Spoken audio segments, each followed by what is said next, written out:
All right, good afternoon, Marvels. I am going to work out a couple of um, trig equation problems just to show you an example. These are both on our review in classwork, but you'll get to view them again here and kind of follow the steps another time. If we start with the first one, I have 5 times cosine of x plus radical 12 equals the cosine of x. I check my domain restriction. This happens to be all real numbers, which I know indicates that my final solution is going to have to include the 2 pi k since this graph will continue to infinity. When I begin solving, one thing you may notice is that there's a cosine of x on either side, but unfortunately, one of the rules of solving this is that we can never divide by cosine of x. So what I'm going to do instead is actually subtract by the cosine of x on each side, which will leave 0 on the right side,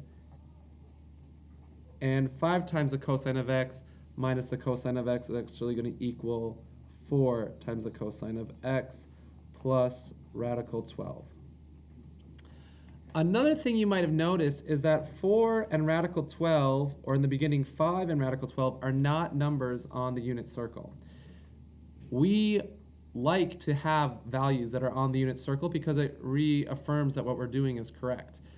I want us to just be patient and see how this all plays out, because in the end, even though it doesn't seem like we have values on the unit circle, I have a feeling that we will get values on the unit circle.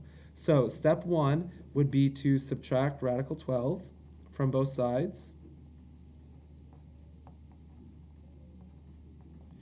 which leaves me with 4 times the cosine of x equals negative radical 12. To finish this off, I'm going to divide by 4 on both sides, which gives me that the cosine of x equals negative radical 12 divided by 4. Now this radical 12, I know, can be broken down into different factors. So radical 12 is like radical 4 times radical 3. This is a step that you need to remember from Algebra 2 or geometry. When I get here, I know that one of these values will actually simplify. Radical 4 is actually 2. So this actually simplifies to negative 2 radical 3 divided by 4.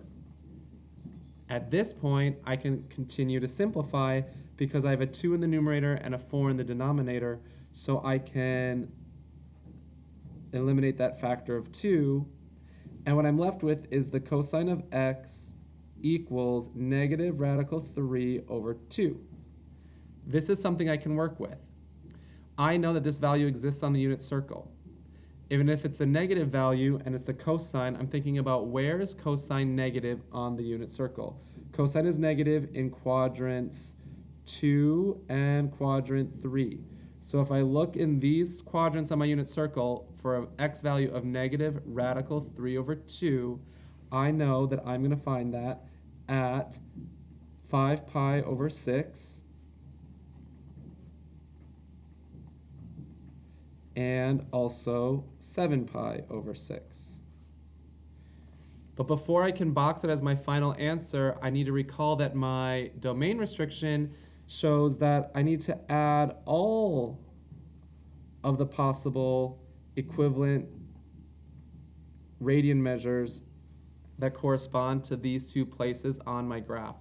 So the way I do that is by adding the period, which is 2k, plus any number of times that you'd want to go around the circle.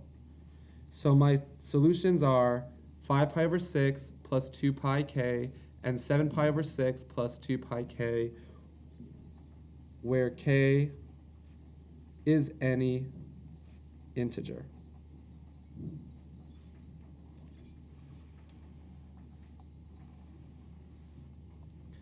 Thank you for watching.